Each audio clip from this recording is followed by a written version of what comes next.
Hello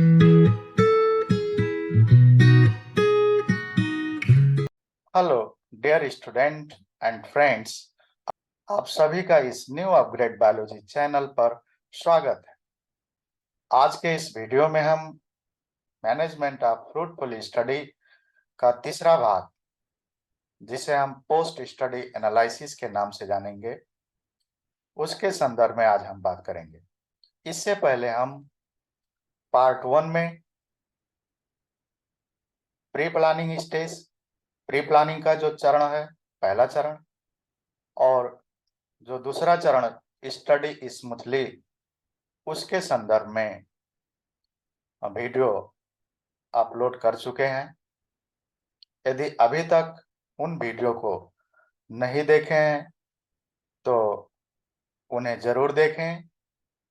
और आइए अब हम इस वीडियो में part 3 management of fruitful study का तीसरा भाग है, उसके बारे में हम जानकारी हासिल करेंगे।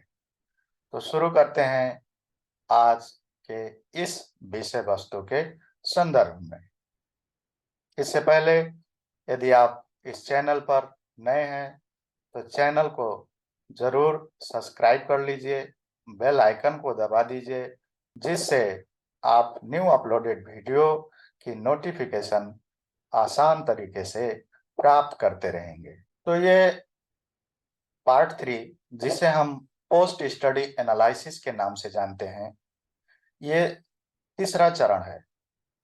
जब हम फर्स्ट चरण में प्लानिंग कर लिए कि अब हमें स्टडी को स्टार्ट करना है, फिर दूसरा चरण जब हम स्मूथली उस सब्जेक्ट मैटर को स्टडी कर ली, तब उसके बाद फिर हमें थर्ड स्टेज, यानी जो तीसरा चरण है, जिसे हम पोस्ट स्टडी एनालिसिस कहते हैं, उसमें हमें क्या करना है, हमारा एक्टिविटीज क्या क्या होना चाहिए, जिससे हम अपने स्टडी को अच्छे से मैनेज कर सकते हैं।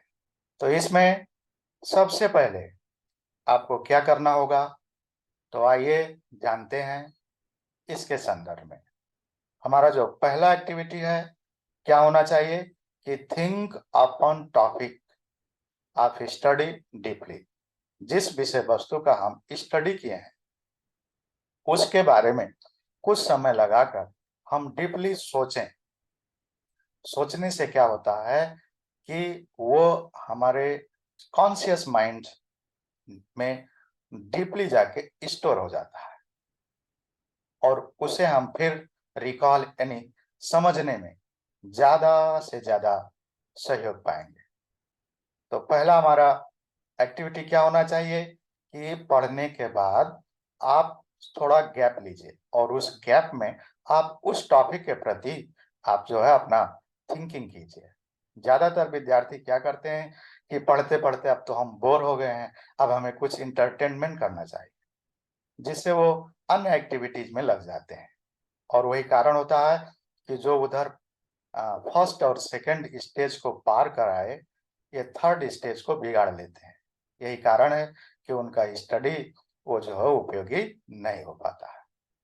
तो आप सेकंड स्टेज को पार करने के बाद तुरंत आप फर्स्ट एक्टिविटी थर्ड स्टेज में क्या करें कि उस जो सब्जेक्ट मैटर आप पढ़ लिए हैं उसके बारे में डीपली थिंकिंग करें।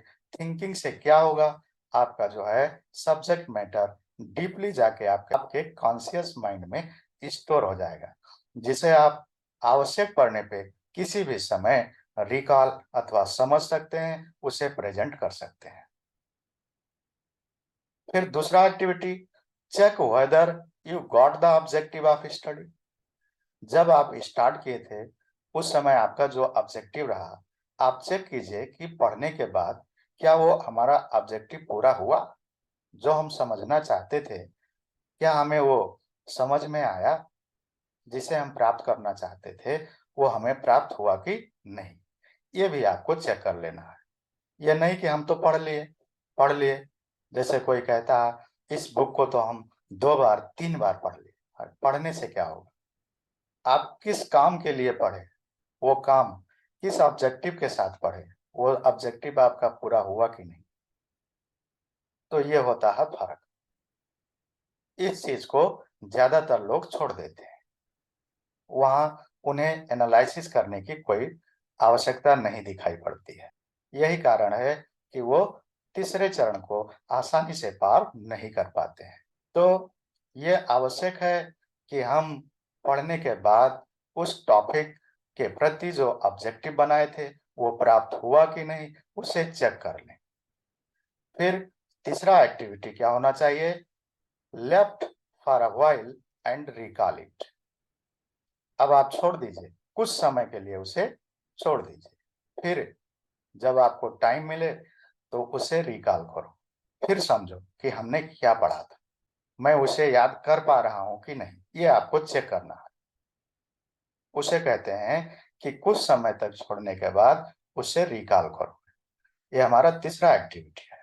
फिर मान लीजिए आपको जस्ट उसके बाद कुछ समय के बाद आपको फिर दूसरा टॉपिक पढ़ना है। ये तो है नहीं कि अब एक सब्जेक्ट में एक लेसन और उस लेसन के अंदर एक टॉपिक, मान लीजिए उसमें भी कोई एक सब टॉपिक है, उसको पढ़ लिए तो हमारा काम बन गया। ऐसा भी नहीं है, हमें अन्य टॉपिक को, अन्य सब्जेक्ट को, अन्य लेसन को भी पढ़ना है। तो ये जरूरी हो जाता है कि हम पढ़ते वक्त दो सब टॉपिक, दो टॉपिक, और जब लेसन वाली बात आ जाए तो दो लेसन के बीच में, या सब्जेक्ट की बात आए तो दो सब्जेक्ट के बीच में सर्टेन गैप को मेंटेन करें, कुछ गैप रखें। क्योंकि गैप रखने से क्या होता है कि जो हम पहले पढ़ चुके हैं वो आसानी से प्रोसेसिंग होके हमारे कॉन्शियस माइंड में स्टोर होगा, और जो next topic, next subject matter पे हमें पढ़ना है उसके बारे में हम कुछ समय तक अच्छा प्लानिंग कर सकेंगे। ये चीज बहुत से लोग छोड़ देते हैं। उन्हें क्या लगता है कि हमारे पास टाइम नहीं है, हमें कंटिन्यू पढ़ना है, वो लगातार 2 घंटा, 3 घंटा, 4 घंटा, 5 घंटा पढ़ते रहते हैं। तो जब तक हम बीच में गैप नहीं रखेंगे तब तक क्या होगा, वो जितनी भी चीज हम पढ़ते जाएंगे वो कंफ्यूजन, अर्थात कहिए वो ओवरलैपिंग हो सकता है, उपयोगी नहीं हो पाएगा। इसलिए कभी भी आप पढ़िए, यदि आपको दो सब टॉपिक या दो टॉपिक या दो लेसन या दो सब्जेक्ट पढ़ना है तो आप उनके बीच में एक प्रॉपर गैप मेंटेन कीजिए, तब जाके आपका पढ़ाई फ्रूटफुल होगा। इसी तरीके से जो लास्ट एक्टिविटी है वो हमारा क्या होना चाहिए, keep on recalling in an interval of certain gap. Meaning कि जैसे मान लीजिए कोई एक किसान एक दिन अपने खेत में जाकर दिन भर जोताई किया, जिससे उसका खेत अच्छा हो गया, वो प्लेन हो गया, और फिर वो किसान घर पे आकर के अगर जो 20 दिन 25 दिन रेस्ट कर ले, उस खेत को फिर वो देखने ही ना जाए, उसके बारे में कोई इंटेंशन ही ना रखे, तो वो जब जाएगा वहां तो क्या पाएगा कि जैसे जो पोजीशन पहले था फिर सेम वही पोजीशन हो गया। अर्थात जैसे पहले घास लगे थे फिर घास लग गए, उस किसान का काम उपयोगी नहीं हो पाया।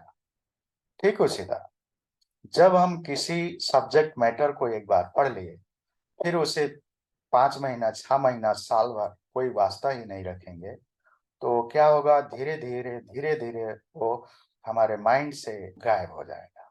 तो जब आप किसी भी टॉपिक को पढ़ने के बाद यदि उसे पटक पटक नहीं पढ़ेंगे, अर्थात उसे रिकॉल नहीं करेंगे, तो वो उपयोगी नहीं होगा। इसलिए करना क्या है, पढ़ने के बाद पेरियोडिकली आप एक रूटीन बनाइए कि आपको किसी भी टॉपिक को पढ़ने के बाद हम 15 दिन में, 20 दिन में, 1 महीना में उसको फिर एक बार रिवाइज करेंगे। तो रिवाइज करने से आपका फायदा क्या होगा कि आपका फिर वो टॉपिक, वो संदर्भ आप नया हो जाएगा, और उसमें जो पहली बार आप पढ़े थे, जो चीजें छूट गई थी, वो भी अच्छे से आसानी तरीका से समझ में आ जाए। इसलिए रिवीजन यानी उसे रिकॉल करना ये इम्पोर्टेंट होता है। तो यही मेन इम्पोर्टेंट एक्टिविटीज हैं जिसे हमें फ्रूटफुल स्टडी मैनेजमेंट में जो तीसरा चरण है उसमें अवश्य करना चाहिए, तब जाकर के हमारा स्टडी यानी फ्रूटफुल हो पाएगा, अर्थात उपयोगी हो पाएगा। फर्स्ट वीडियो जो फ्रूटफुल स्टडी मैनेजमेंट के लिए पहला चरण यानी प्री प्लानिंग स्टेज के संदर्भ में है। इसका दूसरा वीडियो पार्ट 2 जो स्मूथ स्टडी का चरण उसके संदर्भ में है। और ये तीसरा वीडियो जो पोस्ट स्टडी एनालिसिस यानी थर्ड पार्ट, थर्ड स्टेज के बारे में है। ये तीनों वीडियो को आप कंटिन्यू देखेंगे तो मैं आशा करता हूं कि 100% आपका किसी भी सब्जेक्ट मैटर को पढ़ने में मन भी लगेगा, और जब आप पढ़ेंगे तो फुल कंसंट्रेशन के साथ पढ़ेंगे, और पढ़ने के बाद आप उस सब्जेक्ट मैटर को अच्छे तरीके से एनालिसिस भी कर लेंगे, और आप उसे ज़्यादा से ज़्यादा दिन तक स्टोर कर सकते हैं। साथ ही में आवश्यक पड़ने पर उस सब्जेक्ट मैटर को कहीं भी आप रिप्रेजेंट कर सकते हैं। इन तीनों वीडियो को आप लगातार जरूर देखें। ये 3 वीडियो जो आप देख रहे हैं educational motivation just for you के संदर्भ में प्रेजेंट किया गया है। इसके साथ साथ इस चैनल पर बायोलॉजी से संबंधित कई वीडियो अपलोडेड हैं, और लगातार वीडियो अपलोडेड होते रहते हैं। यदि आप बायोलॉजी सब्जेक्ट से संबंधित हैं तो उन वीडियो को अवश्य देखें, और यदि संबंधित नहीं है तब भी आप से कोई संबंधित यदि बायोलॉजी का स्टूडेंट है या बायोलॉजी का प्रेमी है तो आप उन तक इस वीडियो को शेयर करके जरूर पहुंचाइए।